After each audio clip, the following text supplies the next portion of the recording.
Bhagavate Vasudevaya. Om Namo Bhagavate Vasudevaya. Narayanam Namaskritya Naram Chaiva Narottamam Devim Saraswatim Vyasam Tato Jayamudire Nashtaprayesha Bhadreshu Nityam Bhagavata Sevaya Bhagavati Uttam Shloke Bhaktir Bhavati Naistiki. So continuing with the discussion on Srimad Bhagavatam, Canto 3, Chapter 23, Lamentation of Devahuti, Mother Devahuti, text number 22 onwards. Idrigriham tat pashyantim nati pritena chetasa sarvabhuta shayabhikya prahochat kardama swayam. When he saw Devhuti looking at the gigantic opulent palace with a displeased heart, Kardamani could understand her feelings because he could study the heart of anyone. Thus he personally addressed his wife as follows. So yesterday as we studied how Kardamani by his yogic powers, he created the whole planet which was like a palace and the huge, wonderful, very extraordinary, exquisite palace, opulent palace. And now Mother Devhuti was looking at this opulent palace, and now she was thinking, I'm thin, I'm haggardly, my hair are not kept properly, I don't fit here. But let's see what Kardamani says. Devhuti had spent a long time in the hermitage, not taking much care of her body. She was covered with dirt and her clothing was not very nice. Kardamani was surprised that he could produce such a palace. And similarly, his wife Devadhuti was also astonished. How could she live in that opulent palace? Kardamani could understand her astonishment. And thus he spoke as follows. Nimajyasmin haviru vimanam idamaruhu idam shucha kritam tirtham ashisham yapakam nirnam. My dear Devahuti, you look very much afraid. First bathe in the lake Bindu Sarovar, created by Lord Vishnu himself, which can grant all the desires of a human being, and then mount this airplane. So he first asked Mother Devahuti to take bath in Bindu Sarovar, which was created by Lord Vishnu himself. So Bindu Sarovar, non-different from Lord, so it will give her a transcendental body, fit to live in that airplane. It is still the system to go to places of pilgrimage and take a bath in the water there. In Vrindavan, the people take baths in river Yamuna. In other places, such as Prayag, they take baths in the river Ganges. The word Tirtham, Ashisham, Yapakam refer to the fulfillment of desires by bathing in a place of pilgrimage. Kardamuni advised his good wife to bathe in Lake Bindu Sarovar so she could revive the former beauty and luster of her body. Now, if we have that kind of austerity and that kind of purity like Devahuti and Kardamuni has, so when you go to Ayodhya and take bath in Saryu, or Banaras take bath in Ganges, or Prayag take bath in Sangam, you can get a transcendental body also. Satadbhartu samadaya vaja kuvalaya ekshanam sarajam viprati paso veni bhutan shamurtajan. The lotus-eyed Devhuti accepted the order of her husband. Because of her dirty dress and the locks of matted hair on her head, she did not look very attractive. So she looked like Tapaswini, but now she wanted progeny. So it was, the things didn't go together. She was too much in mode of goodness. And so was a Kardamani. It appears that Devhuti's hair had remained uncombed for many years and had become complicated in tangles. In other words, she neglected her bodily dress and comforts to engage in the service of her husband.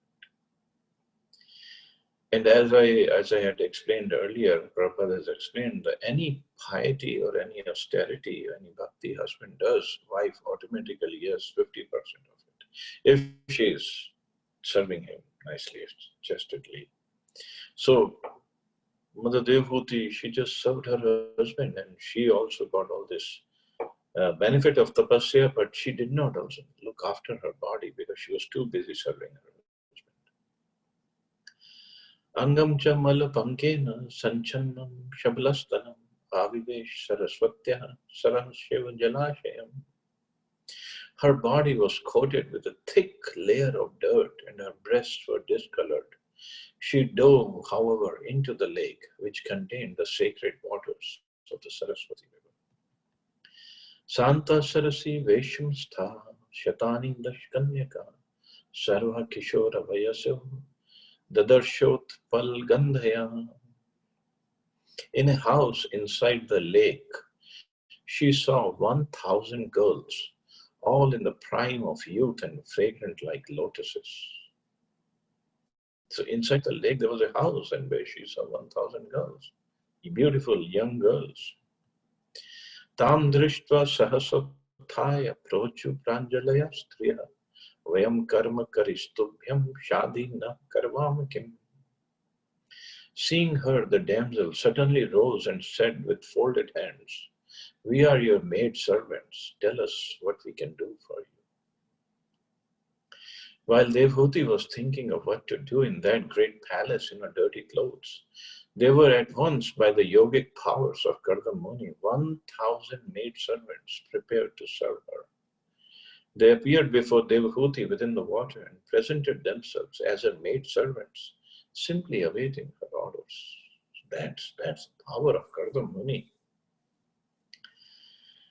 And he did it all because he did the austerities and he pleased the Supreme Lord.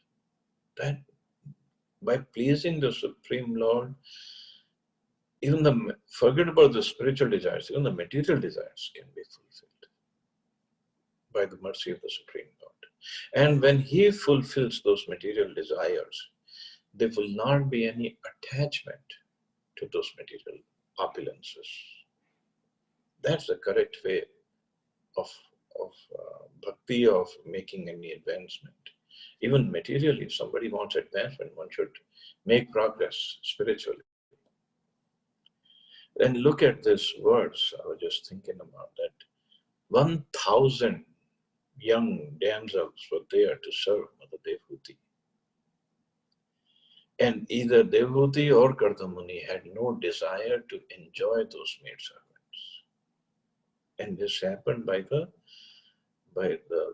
pleasure, but because the Supreme Lord was pleased with the austerities of Kardamuni.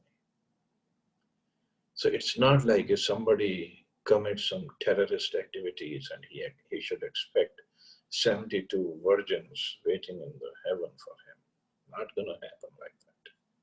This is the right way. But Kardamuni did. Snanentam maharharhin snapetva manaswini dukule nirmale nutne dadurasya chamanada. The girls, being very respectful to Devhuti, brought her forth, and after bathing her with valuable oils and ointments, they gave her fine, new, spotless cloth to cover her body.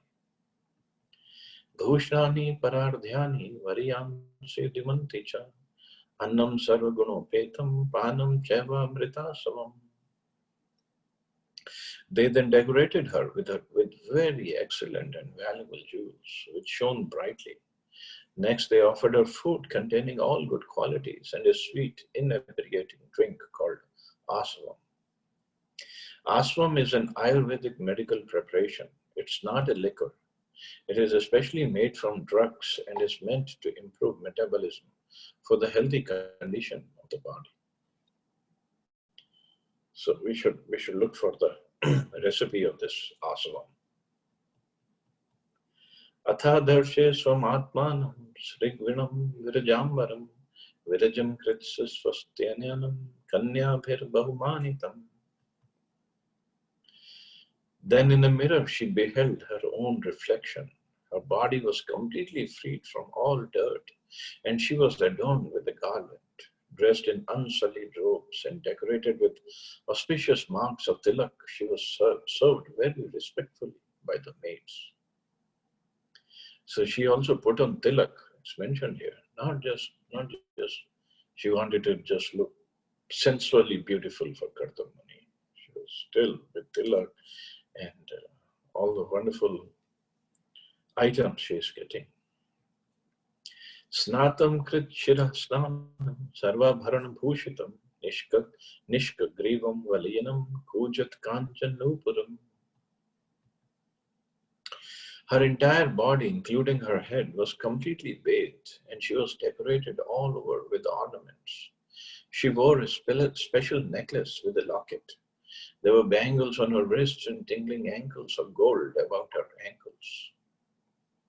The word Krita Shira Snanam appears here. According to the Smriti Shastra, directions for daily duties, ladies are allowed to bathe daily up to the neck.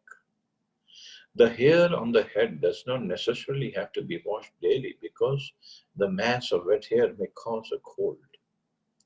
For ladies, therefore, taking a bath up to the neck is ordinarily prescribed, and they take a full bath only on certain occasions. On this occasion, Devhuti took a full bath and washed her hair very nicely. When a lady takes an ordinary bath, it's called Malasnan, and when she takes a full bath, including the head, it's called Shira Snan.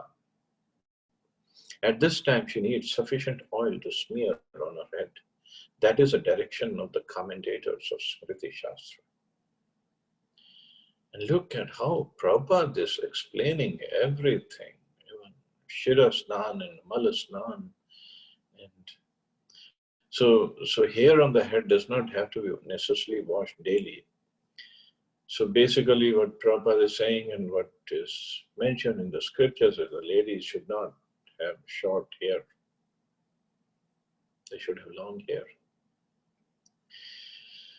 But anyway, I don't want to get into any controversy. Whatever is practical, utility is a principle. But ordinarily, ladies should have long hair. That's all. Shronyor adhyastaya kanchya kanchanya bhuratnya harena cha maharahena ruchken cha bhushitam. About her hips she wore a girdle of gold set with numerous jewels, and she was further adorned with precious pearl necklace and auspicious substances. Auspicious substances include saffron, kumkum, and sandalwood pulp. Before taking a bath, there are other auspicious substances such as turmeric mixed with mustard seed oil, which are smeared all over the body. All kinds of auspicious substances were used to bathe Devhuti from top to toe.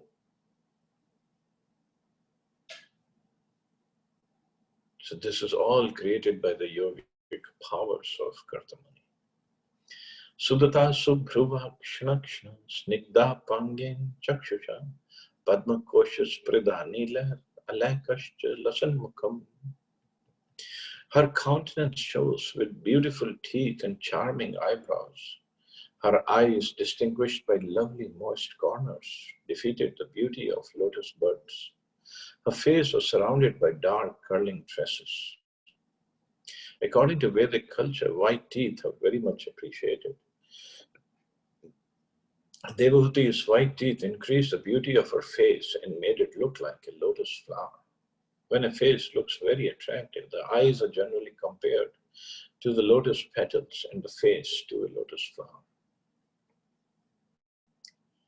Yada sasama rishabham rishinam daitam patim tatra chaste sahastribhir yatraste saprajapatihi. When she thought of her great husband, the best of the sages, Kardam Muni, who was very dear to her, she, along with all the maidservants, at once appeared where he was. It appears from this verse that in the beginning Devhuti thought herself to be dirty and dressed in a very niggardly way. When her husband asked her to enter the lake, she saw the maidservants and they took care of her. Everything was done within the water, and as soon as she thought of her beloved husband Kardam, she was brought before him without delay. These are some of the powers attained by perfect yogis. They can immediately execute anything they desire. So if for a yogi like Kardam Muni, he could make a planet, what is impossible for Krishna to do? Kardamuni is just a one yogi, not even fully perfect like Krishna. Krishna is Yogeshwara. That's what in Bhagavad Gita, Sanjay said towards the end, Yatra Yogeshwara Krishna. He is the Ishwar of all the yogis. The best of the yogis is called Lord Shiva actually. But Krishna is called Yogeshwara, Ishwar, the controller of all the yogis. So we can't even imagine what Krishna can do. Although he doesn't do generally, of course, at the time of creation, Lord Vishnu takes care of it. But Krishna himself in his pastimes, sometimes he creates something, sometimes he doesn't. But imagine the powers Krishna would have. Bhartu tadatmanam stri sahasravritam tata nishamya tadyoga gatim sanshayam pratyapadyat. She was amazed to find herself surrounded by 1,000 maids in the presence of her husband and to witness his yogic power. Devahuti saw everything miraculously done, yet when brought before her husband, she could understand that it was all due to his mystic yogic power.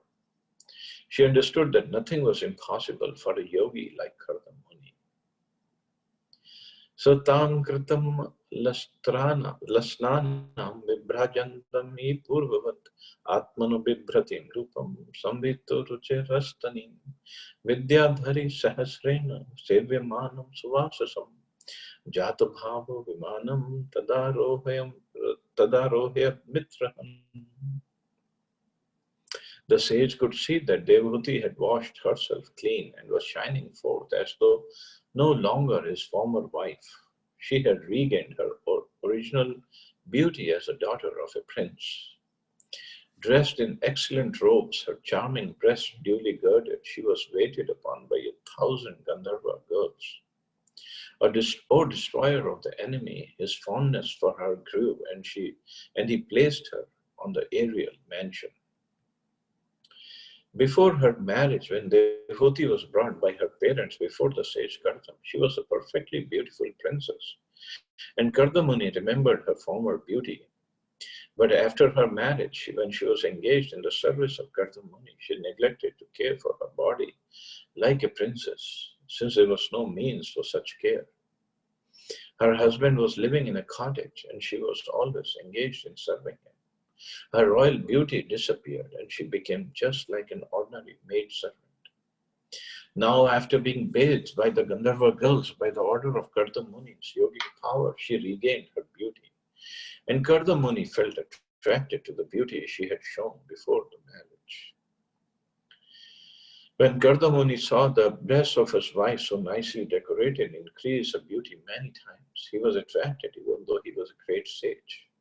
Sripad Shankaracharya has therefore warned the transcendentalists that one who is after transcendental realization should not be attracted by the raised breasts of a woman because they are nothing but an interaction of fat and blood within the body. So Kardamuni was perfect yogi after doing 10,000 years of tapasya. He pleased Lord Vishnu and he asked for a suitable wife. And Lord Vishnu granted his wish. And even after marriage, Kardamuni went into tapasya for many, many years. And Mother Devahuti showed him. So now Kardamuni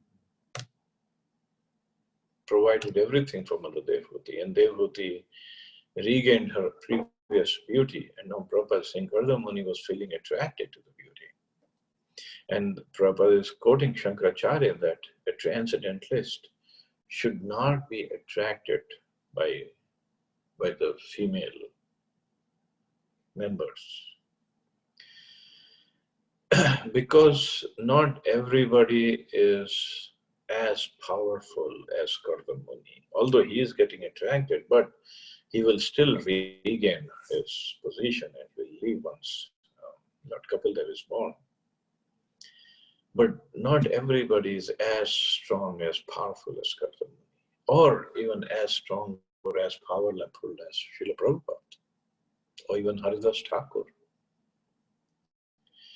Srila Prabhupada said at one place,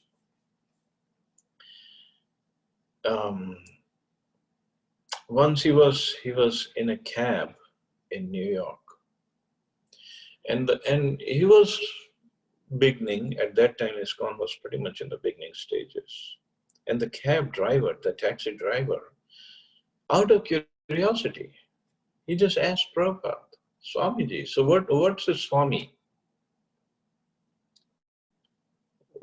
Because he, out of curiosity or out of because of association of Prabhupada for a few moments, because he was driving Prabhupada from one place to another, he just asked Prabhupada this question. And Prabhupada, all those Prabhupada disciples were sitting, or followers, I don't know if they were disciples at that time, they were just following him. They were sitting with Prabhupada, and they were looking at Swamiji. And Prabhupada, you know what Prabhupada answered? He didn't go into too much details of what a Swami is, and he knew the mentality or the position of the taxi driver. Prabhupada says Swami means even if he goes in a room full of naked women, he will not get disturbed. Either, now I'm thinking, either Prabhupada told him that, or Prabhupada had told somebody else at this time. Same thing. Or Prabhupada said, even if I go into a room full of naked women, I will not get disturbed. Because that person, either the cab driver or that person that Prabhupada was talking to was attracted to women. And it's a given, because people are not yogis, people are not devotees. They're just regular people. So this is the basic attraction that is keeping us in the material world, is the attraction to the opposite sex. But Prabhupada's answer, that answer, basically shook everybody up around him. This is Prabhupada. Full control of the senses, full control. Even Haridas Thakur, Haridas Thakur was tested not by an ordinary woman, not by an ordinary woman of maybe LA or Bombay or Delhi or anywhere else. He was tested by Maya Devi herself. Maya Devi, when Maya Devi comes, takes the form of a beautiful woman and came to Haridas Thakur to entice him. We cannot even imagine what kind of beautiful woman Maya Devi can become.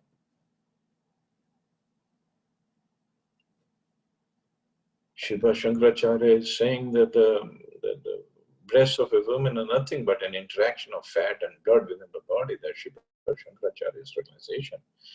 But this interaction of fat and blood, when it is conceived of by Maya Devi, how beautiful that could be.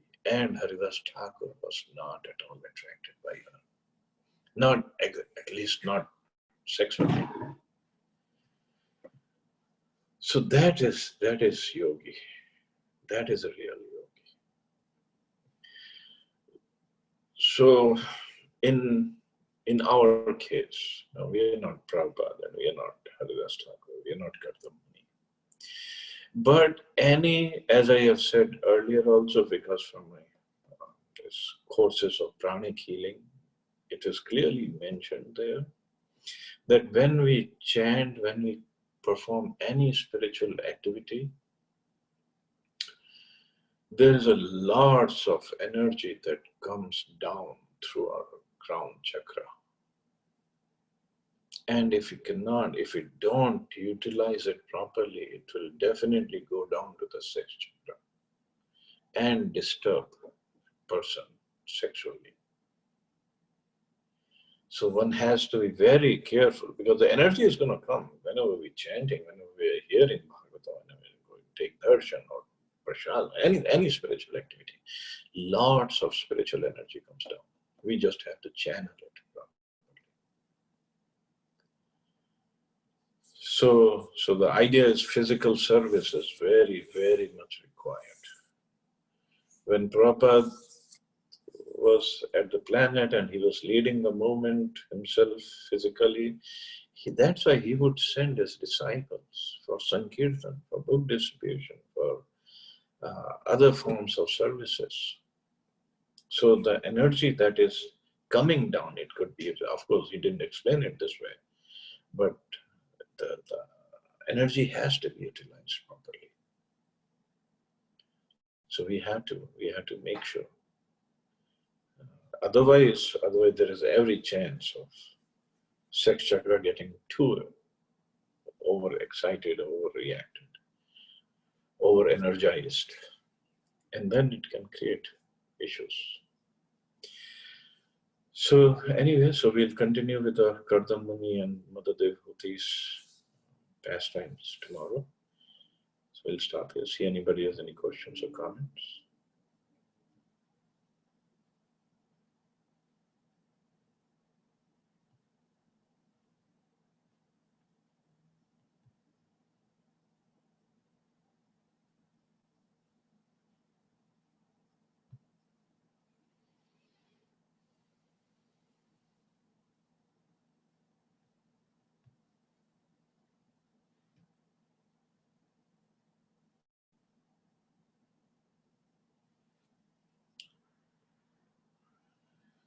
Okay, so we'll stop here. You all have a wonderful day. Hare Krishna. Jai Shri Prabhupada. Krishna Prabhupada.